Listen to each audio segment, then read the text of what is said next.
Welcome to Sensing the Signal. I'm Terry Patar from Atreides.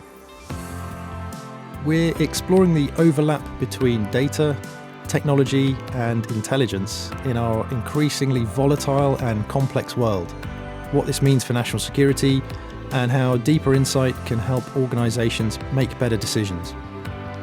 I've spent the past 20 years helping organisations improve their intelligence capabilities. I'm fascinated by how we understand the world around us. Now I get to talk to some of the leading voices who I've learned from myself.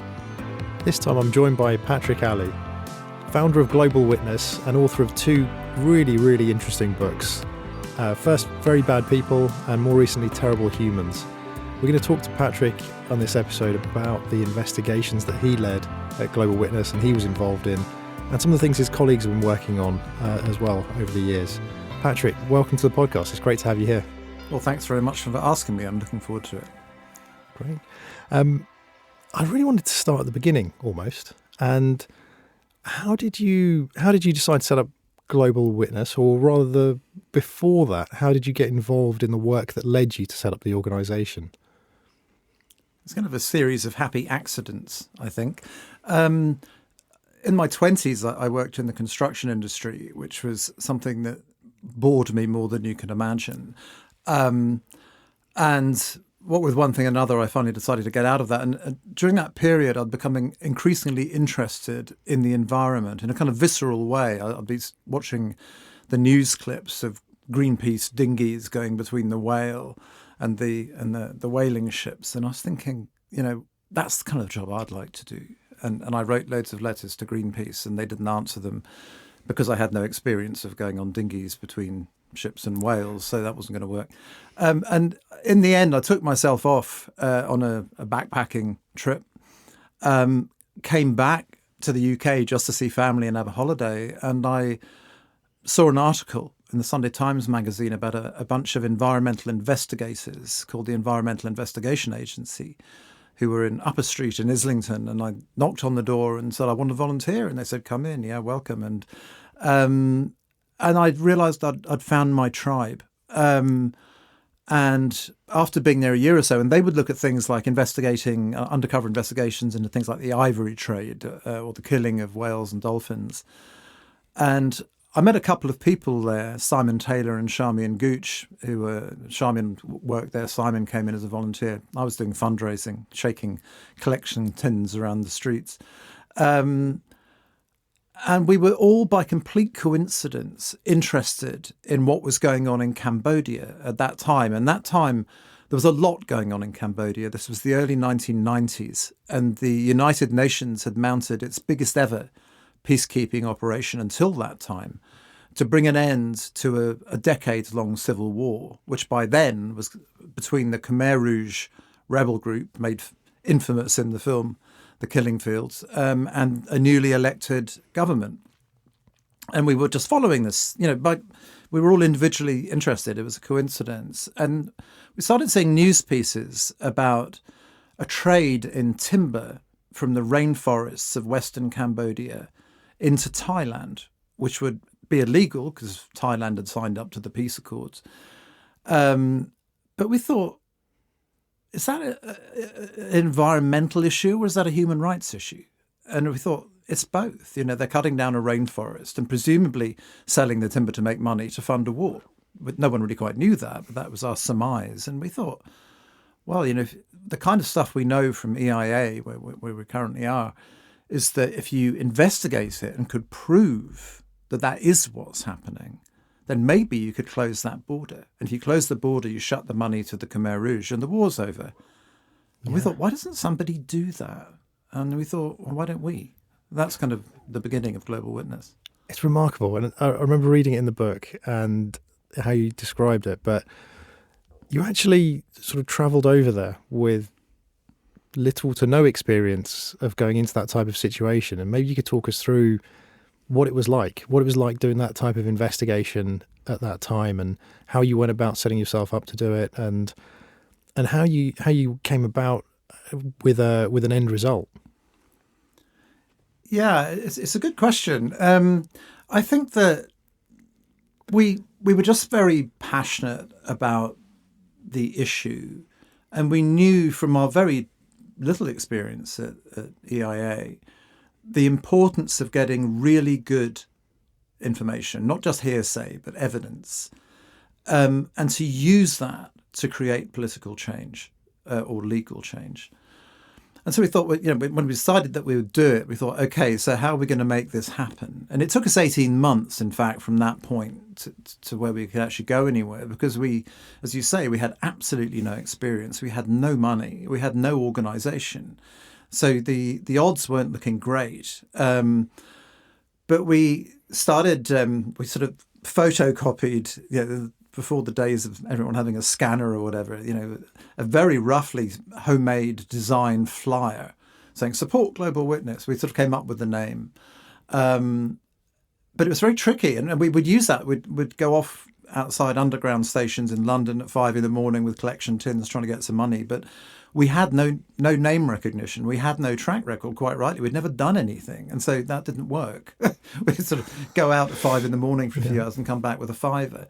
And so we started sending out proposals to bigger organisations. And I remember one went out to Oxfam, and we actually got an answer. Very often we didn't. And we got an appointment with the second from top guy at Oxfam. And we were showed into his office, and his assistant said, "Oh, sit down, he'll be here in a minute." And we sort of sat down around his desk, and we could see our proposal on his desk.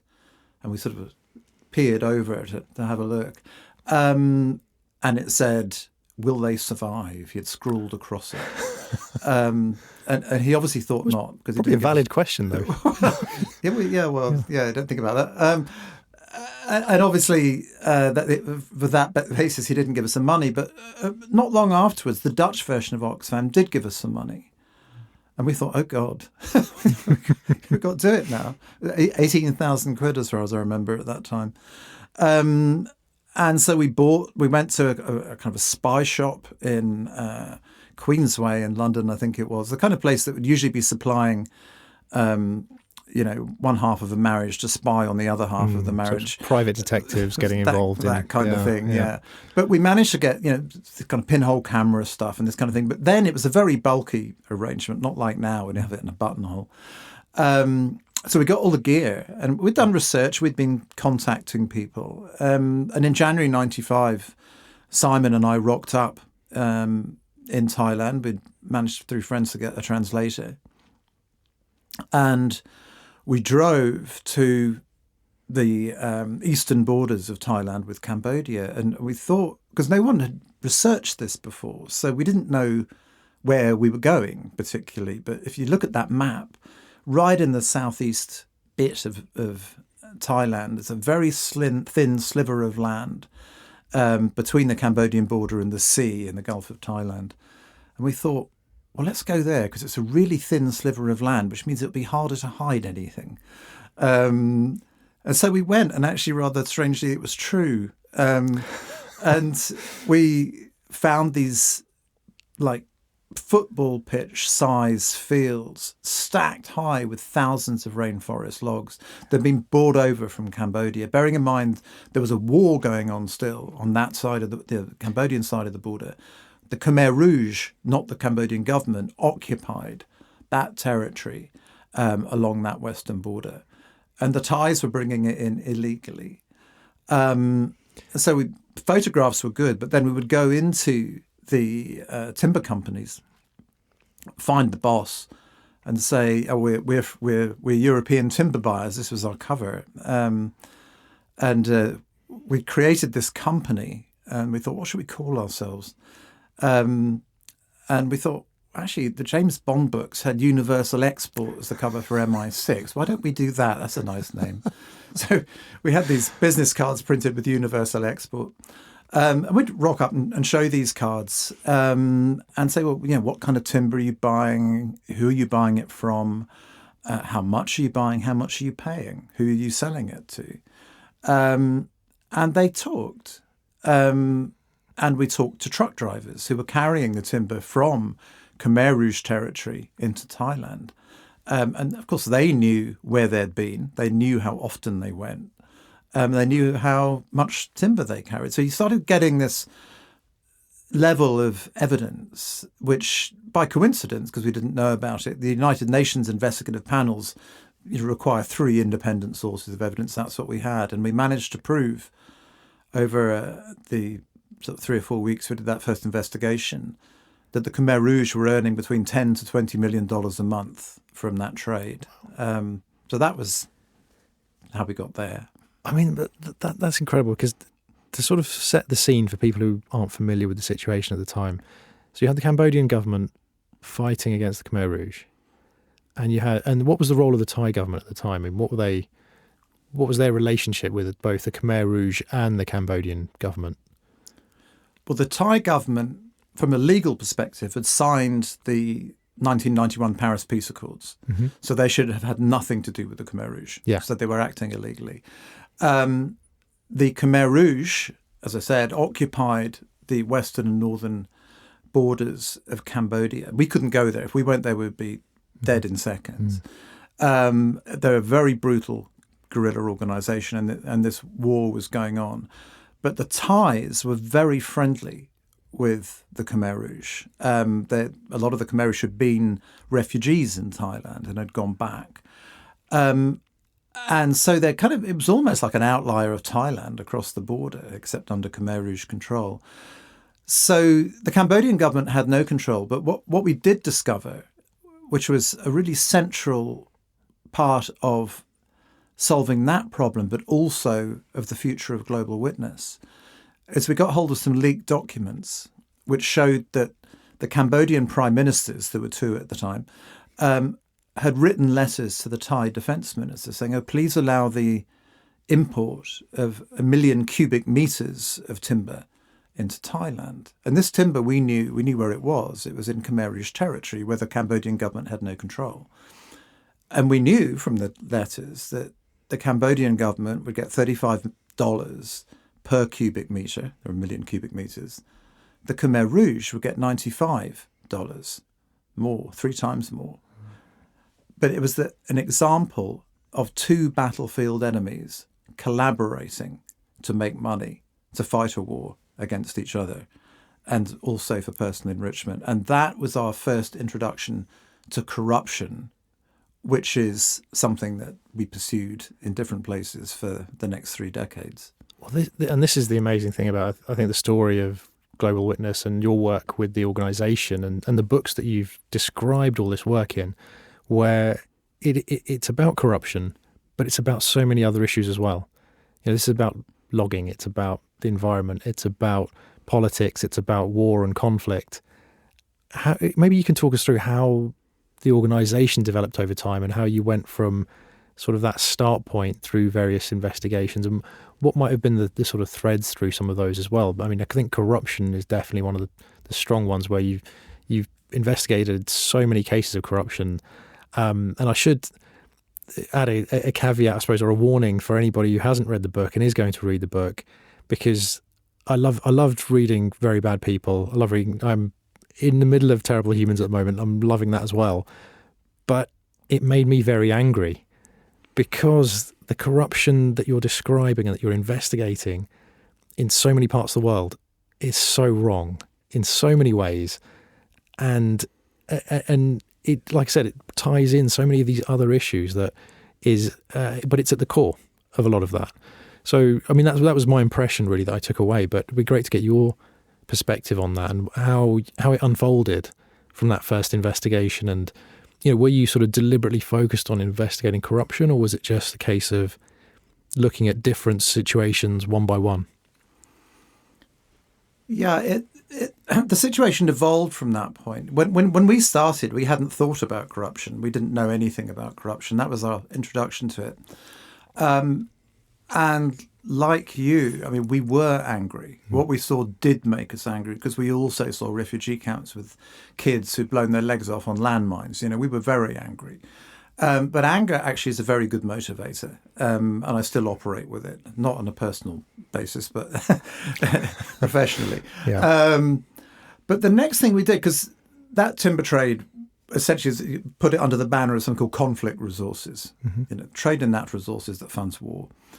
And then our former boss at EIA, a guy called Alan Thornton, who was the founder of Greenpeace, came to us with an idea. And he said he had heard through his contacts that diamonds were being traded out of Angola, which was undergoing its own civil war at that time, another decades-long civil war. And those diamonds were being bought by De Beers, which is a British South African company. Effectively controls the diamond trade. Yeah, at that time it was a cartel. So they bought 80% of all rough diamonds produced in the world at that time. And we thought, well, let's investigate that.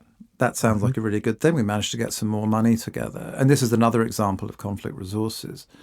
And we realized quite quickly we couldn't investigate it in the same way that we investigated timber for various reasons.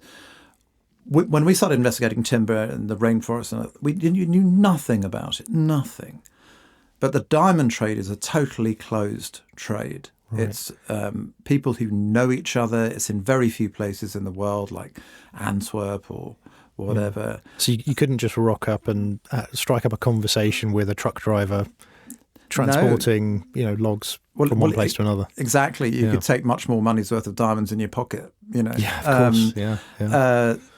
But apart from that, the diamond sector in Antwerp, which is the biggest importing point, is high security, obviously. So you can't just blag it. And the few times we've managed to try and blag it with someone, say, we're diamond dealers, whatever, we were busted in about 20 seconds because we were totally ignorant of every aspect of the trade. Presumably it's a trade that is, like you said, it's a closed trade. Yeah. Everyone knows everyone.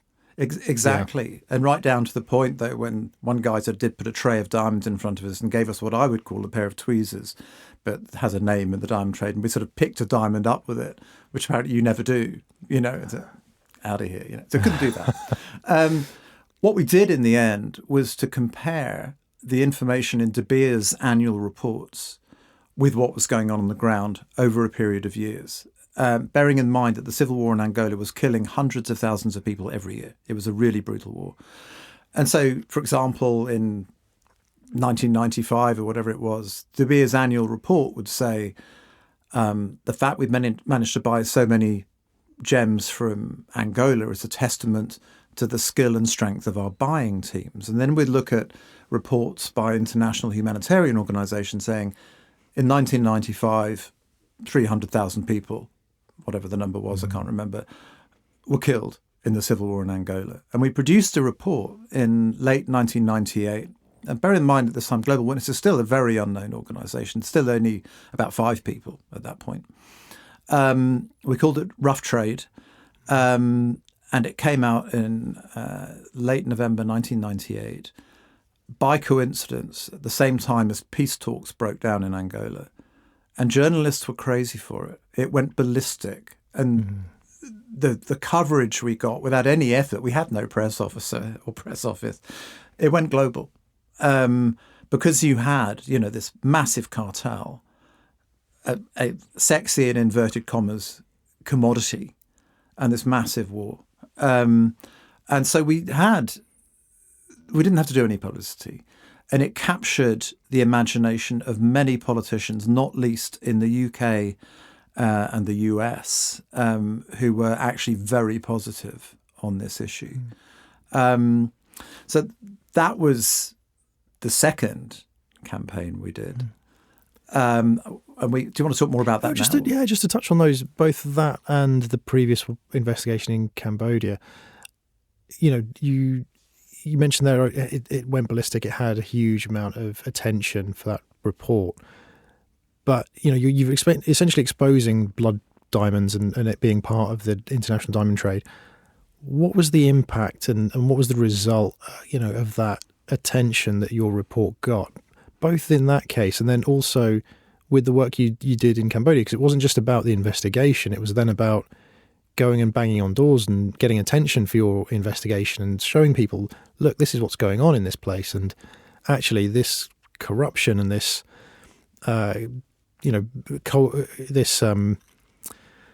collusion between enemies to make money for themselves whilst fueling this war is going on. But you didn't just have in mind, okay, we need to get this out there, we need to make people aware of it. You had quite sort of directed energy, I suppose, towards getting an end result and getting sort of stopping this activity from happening. So maybe you could talk through a little bit about how you did that as well, because I think that's a really fascinating part of all of these investigations that you were involved in. Yeah. Well, it is a critical part of what we do. There's the only point of having information is if you can use it. And so half of what we do is gather information, and the other half is to try and make change. And so in Cambodia, when we had that information, we thought, well, how can we get that border closed? And the first thing we did was to meet a guy who had been behind drafting a law which essentially said that the US would cut military aid to Thailand if Thailand provided support to the Khmer Rouge. And this law was a clause in the Foreign Operations Act in America. And so we took our information to the State Department and to various senators and Congress people, saying, you've got to close the border, this is the information. And a lawyer pointed out to us, well, actually, military support means more like guns, bullets, vehicles, not timber. Okay. And so we thought, oh, okay. But we worked with a guy who I refer to in the book as the most powerful man that no one's ever heard of, who was a lawyer working for Senator Leahy, who was essentially in charge of US foreign aid at that time under the Foreign Appropriations Act. And we managed to get that wording changed. And it probably went through 2 or 3 iterations over a couple of years to say to anyone who trades timber with the Khmer Rouge.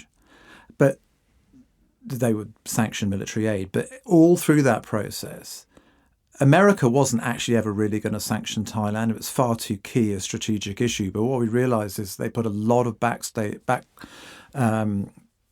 the scenes pressure on Thailand. And going back to sort of the roots, when we did our investigations in January and May 1995, the press release we did on the 25th of May 1995 was, adding to the information we got on the first investigation. On the 26th of May, we found out, but not until a year later, that the Thais closed the border. So 5 months after we began, they did close the border. And that was down to the attention that your research and investigation had got. Yeah. Yeah. It's incredible. And with diamonds, it was a kind of, and that wasn't the end of the story. There's sort of lots of things happened after that. Eventually, though, it's fair to say that your investigation was key to helping bring down the Khmer Rouge. The Khmer Rouge defected to the government side within 18 months of that happening. They ran out of money. So it was a key, not the only, but the key part of the end of the Khmer Rouge. And that's incredible. Which, we were happy. I can imagine. And I mean, we could go off on an entire tangent talking about how US foreign aid can produce influence that they can then pull and leverage as and when they need to, because that's, we're in February 2025 here. It's very topical right now. I'm conscious that would be an entire other podcast episode, but it's a really interesting detail you mentioned there. But let's talk about Angola and the blood diamonds and how you produce the impact once you'd done the investigation. Sure. Well, obviously, we had the information. And again, how do you turn that into something? But what was really helpful was that the senior people in the Foreign Office in the UK and the State Department in the US, initially, because other people joined, really were inspired by that issue and began working on it and bringing in other countries.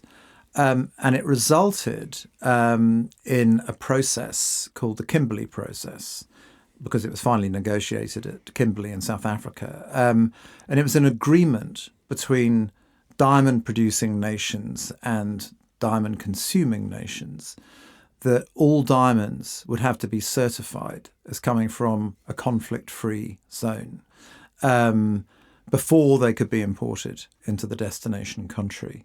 It was a long time, a few years before it sort of came into full force. So that was really quite a dramatic thing. It was very much flawed in the end, and it's a complicated story. We walked away from it, but not for years after that.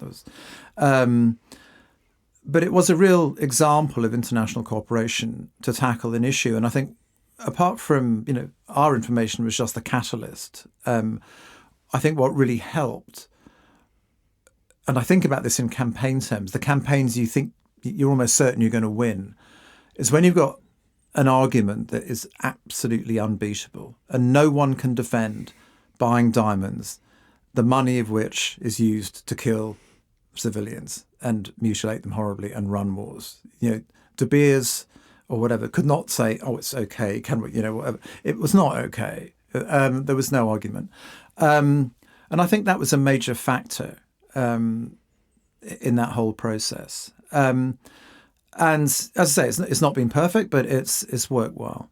Yeah. Wow. And sort of bringing things forward, perhaps to more recent investigations, I was really struck by the one that you described in the first chapter of Terrible Humans. So thinking about the war that's ongoing in Ukraine right now and the investigation that your team at Global Witness ran to identify the sources of jet fuel going into the Russian planes that were bombing civilian targets in Chernihiv and Mariupol in 2022. I mean, that to me was really pertinent, relevant, and amazing in terms of the level of detail and granularity you were able to achieve through publicly available information, data that was out there that you were able to get hold of and investigate. I'd love for you to talk us through that as well, and give people who are listening an insight into where we're at maybe now in terms of the kind of investigations that Global Witness are running. Yeah, I think it's a really good question, and it shows the way investigations do change. Because when we started out, the internet virtually didn't exist. Data investigations didn't exist in that way.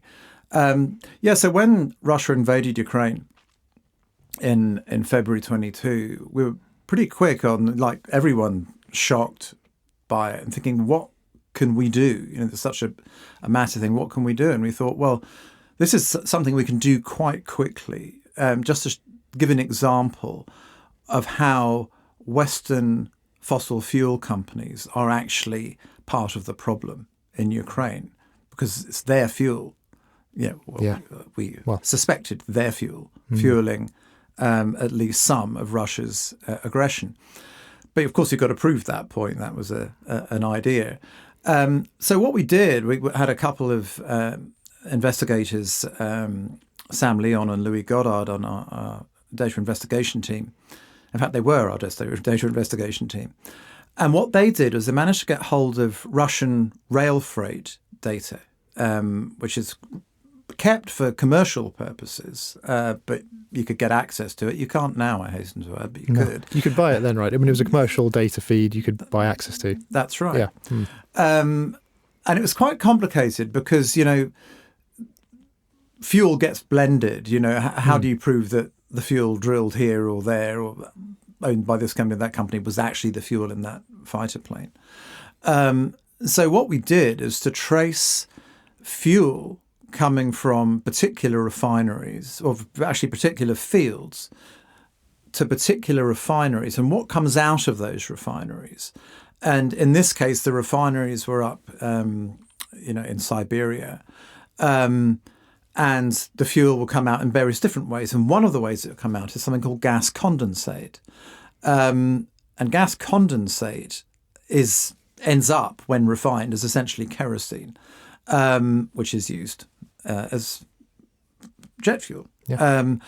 But so what we did was manage to trace the oil and gas from some refinery fields into the refinery, and then down to local distribution points, and finally into this airbase where these Russian Su fighter bombers were operating from, bombing, as you say, Chernihiv, Mariupol, etc. And we backed that up with on the ground information, like open source information about eyewitness. Where was that plane from? What plane is that? Looking at the tail markings and that kind of thing. But we also use satellite imagery to show kind of the wagons of gas condensate in the storage area of the airfields. And so you could say, you couldn't say that all of that was, in this case, from Total Energies. But what you could say is that Total can't say it wasn't. Right. Because it had been through refineries that they had a share in. It wasn't just their fuel, but they had a joint venture with the Russian refiner. So they were complicit. Yeah. And at the time, they were one of the few Western companies that didn't hadn't pulled out of Russia by that point and closed their operations there. They'd sort of decided to carry on. That's right. And I think they decided to carry on because it wasn't just the fact they were getting fuel. They did have these joint ventures. And the former boss of Total was mates with Putin and all of that. But when we launched that, the results of that, we did it in league with Le Monde in France. And it was a headline story there. And pretty shortly afterwards, Total pulled. Yeah, I love the bit where you described it in the book, actually, of releasing that report and not being sure about whether to release it because it was August and everyone was on holiday. And you weren't sure if anyone would read it. Well, that's right. And it's not just whether we would wonder it, but lots of journalists were on holiday. So like, who would you get to write it?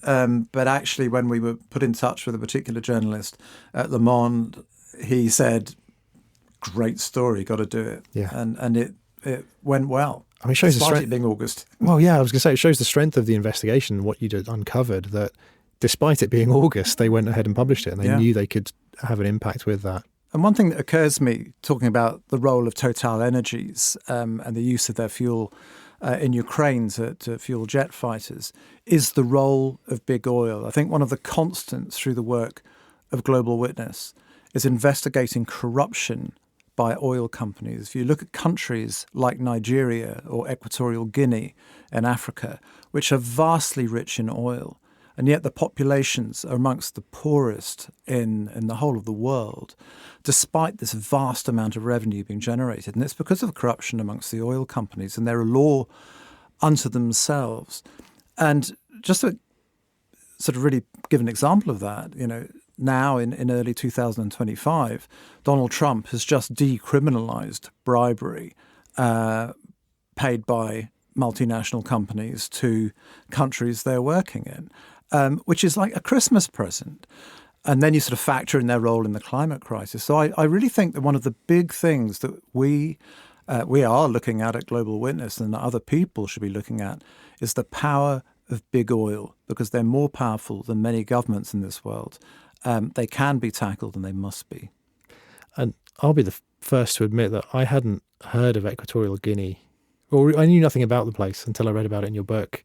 And it's a country that I may never go to, but yet reading about it and reading about the impact that oil had there and the corruption that was involved from the very top of the government down, it's amazing how you can be so angry about a country that you have no direct connection to. But it's because it represents, I think, a story that we see playing out all over the world, and that does affect all of us. Because like you said, it touches on environmental issues, it touches on corruption, it touches on the current state of the world and the future. That's true. And I think also, especially if you think about foreign aid provided by various countries, which it should be, but in some countries, they've got plenty of money. They just happen to be stealing it. And if you look at Equatorial Guinea, its GDP is, because they have a very small population and a lot of oil, is actually similar to some European countries, but the people are dirt poor.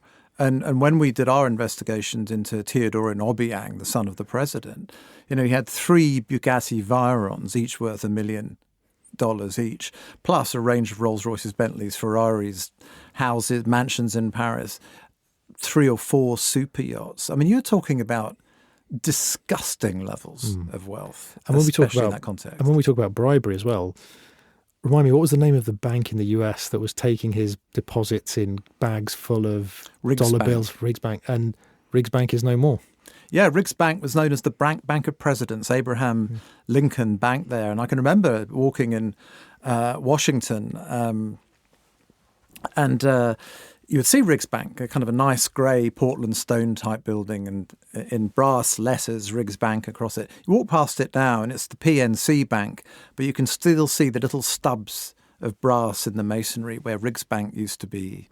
Wow. So that's another impact. Yeah, indeed. And it sounds like there's more to be had in terms of this is a huge area of potential future investigations. Totally. I think corruption is one of the most important issues to tackle in the world. I think people are taking their eye off the ball a little bit now, and in America, it's actively supported by the new administration.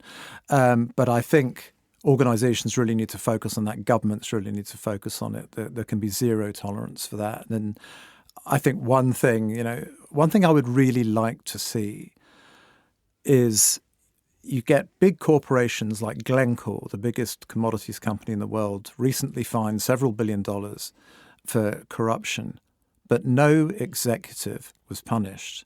And it wasn't the company that committed the crime. Someone in it decided to. That person should be in prison. And that plays out amongst banks, amongst oil companies. You start getting top execs in jail, you'll start changing the system. I mean, that's incredible results that you've had just from those examples we've talked through. And these are, a few of many such investigations over the years. I'm going to ask you maybe a slightly difficult question, I suppose, in the sense of all the investigations you've done, which one do you feel has had the most impact, or which ones have had the most impact? And I mean, impact probably in several ways. One, in terms of gaining attention, gathering eyeballs on your work, but also secondly, in terms of the real world change. And then thirdly, I suppose, what has had the most impact on you personally? Hard question after 30 years. I think for me personally, the first one, because it was the birth of an idea. It wasn't just what we found out. It was the birth of an idea which led to global, when it's been called by the former, one of the founders of Human Rights Watch, one of the two pioneers of the anti-corruption movement globally, the other one being Transparency International. All from that accident I mentioned of the falling on corruption. But I think it was just, for me, I think, yes, you can do it. We can do it. So that was that. I think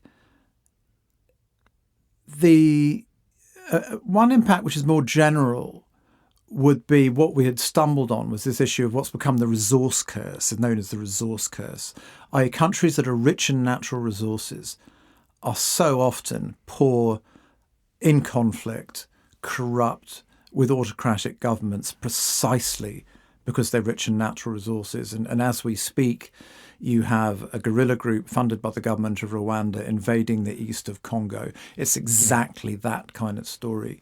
So we weren't the only people looking at that, but we really helped, I think, escalate that thing. And I think the Blood Diamond issue in terms of an immediate impact, because as a journalist wrote, I can't remember which journalist it was, he said, the diamond business was sort of hidden from view, and then suddenly the curtain was torn away, and there it was in all its horror. I'm paraphrasing. And I think in terms of public awareness, it went everywhere. And the diamond industry was running scared despite their wealth. It resulted in real changes. And if you ask anyone, have they heard of Global Witness? Most people probably haven't. Have they heard of Blood Diamonds? Many people probably have. Yeah. And of course, the Hollywood film came out, which helped. Absolutely. Yeah. Patrick, one of the things that does come across, I know from reading the books and from talking to you, that you've obviously been in some very dangerous places, some very dangerous situations, some of which maybe you didn't realise quite how dangerous they were at the time, but you've investigated, as we've talked about, very bad people, terrible humans. That includes corrupt government officials, arms dealers, powerful corporations, and everyone in between. Some very, very interesting characters that you describe in both books. What was it like in terms of personal safety from that perspective for you and your colleagues? How did you cope with some of the more dangerous aspects of the work? I think by deploying big doses of naivety in the early stages. But actually, seriously, for that first investigation, we were very, very security conscious because we knew we were interested in Cambodia, and we knew the Khmer Rouge were genocidal murderers. So we had no illusions about that. So we developed codes and stuff so we could communicate back home, which we couldn't do by email because we didn't have email, but with the phone or whatever. And we would make sure that our colleague in London who stayed back knew where we would be on any given day, that we would report back at a particular time each day. And if we didn't, to call the fire brigade. Of course, they wouldn't be able to come because we were in an inaccessible place. But so we were conscious of it. But that said, we did have some hairy moments. We met some very unpleasant people in very remote places, which is my biggest fear. You get held up at a checkpoint by some drugged out, underpaid soldier with a Kalashnikov pointing through the car window. That's not much fun. So you do your best to negotiate out of it. So there have been those times, but we've always been very conscious. And the longer we've gone on, the more advice we take. And again, one of the benefits of technology now is that one can be much better connected than one was. So I think it has been a bit of a roller coaster ride on that kind of stuff. And I used to sort of joke on that early Thai border trip where you'd be driving, we'd drive 3,000 kilometres in 2.5 weeks or something. And I used to say it's long periods of boredom, shorter periods of exhaustion, and 5 minutes of terror as you're in some such place. But it's something we do take very seriously. And of course, the other risk is legal. And when we started reporting on very rich, well-connected business people who were responsible for some of the biggest crimes in the world, and I'm not just talking about from some kind of an ethical point of view, but literally seriously stealing billions of dollars from poor countries. And they deploy armies of lawyers, many of whom are based here in London, Mishcon de Reya, companies like that. Shillings is another one we've faced in the past. And that can break an organisation. We've been at the end of those threats. Most journalists, investigative journalists, are in front of the threats. SLAPs, as they're called now, SLAP suits. And those haven't gone away. And they are one of the biggest threats to freedom of speech in this world, I think. And certainly this country plays a big role in hosting the slaves to the corporates who enact those suits, the big law firms, etc., the big PR companies.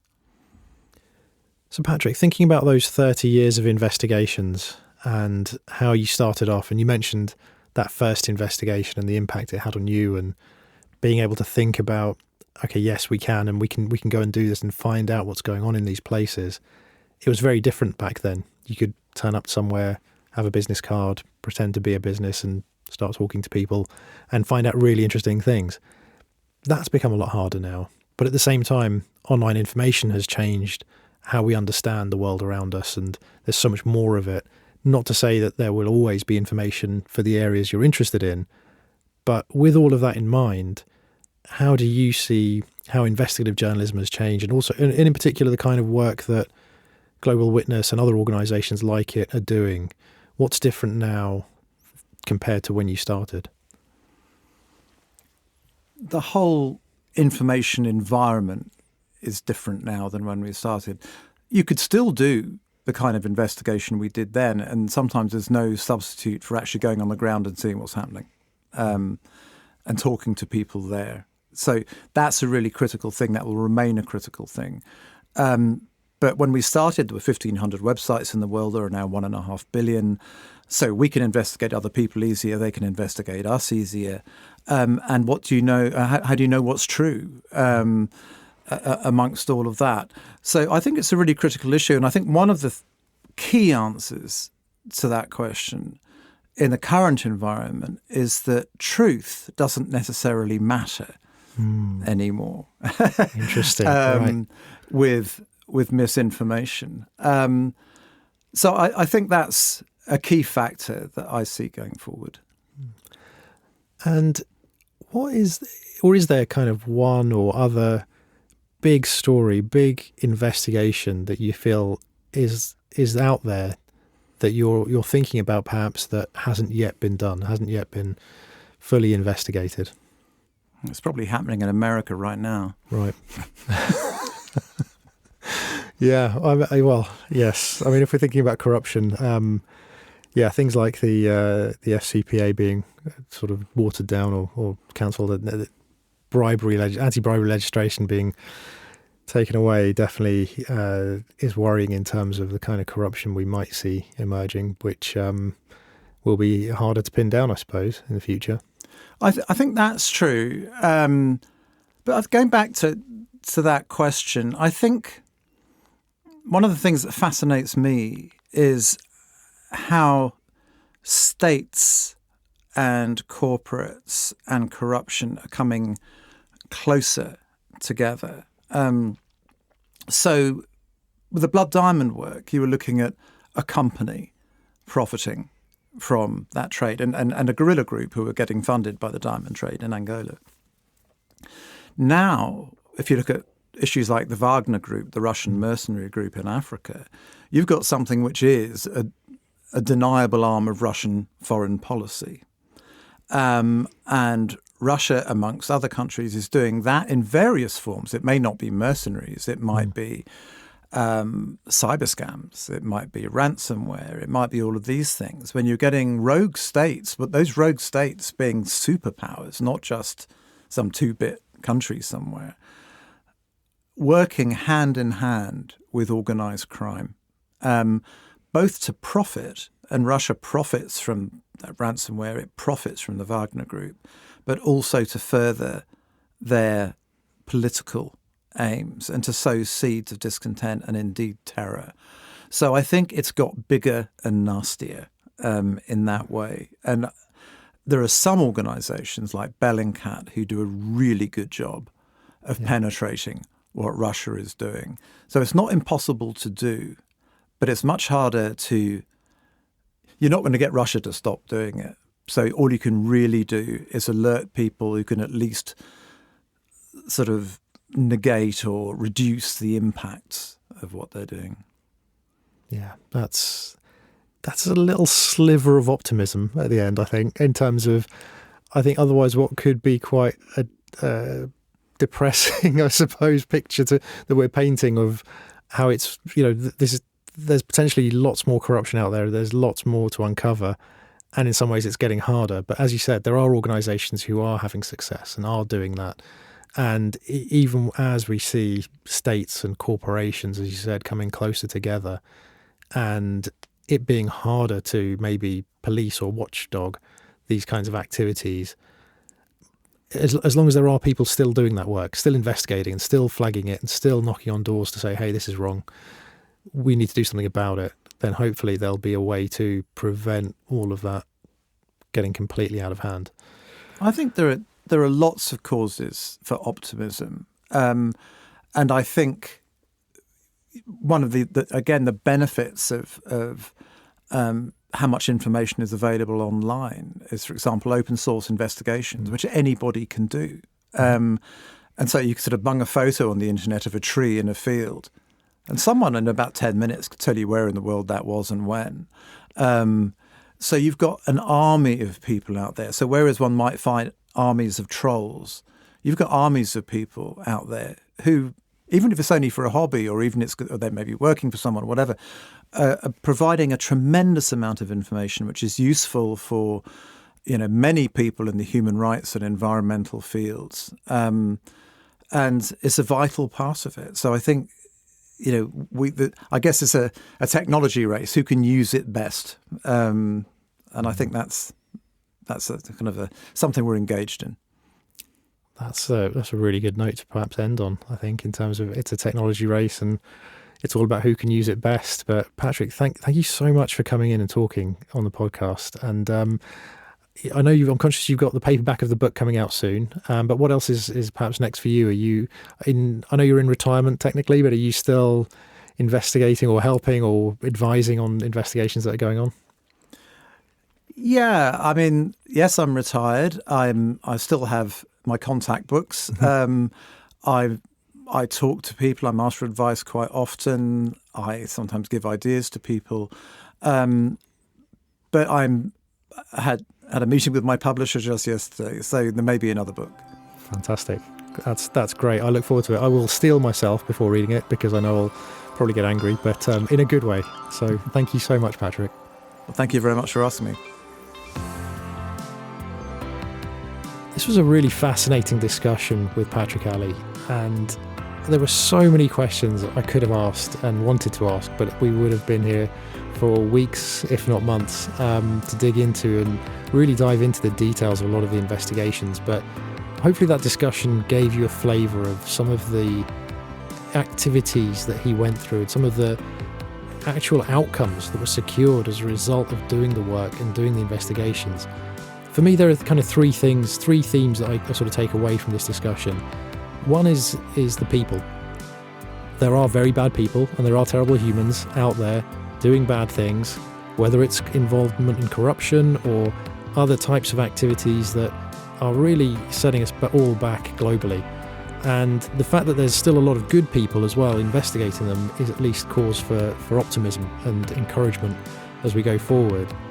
The second thing was technology, and what Patrick ended on talking about technology and how that's changed really is, again, another cause for us to be encouraged and optimistic in many ways, in that we can find out more about what's going on in the world and be aware of things.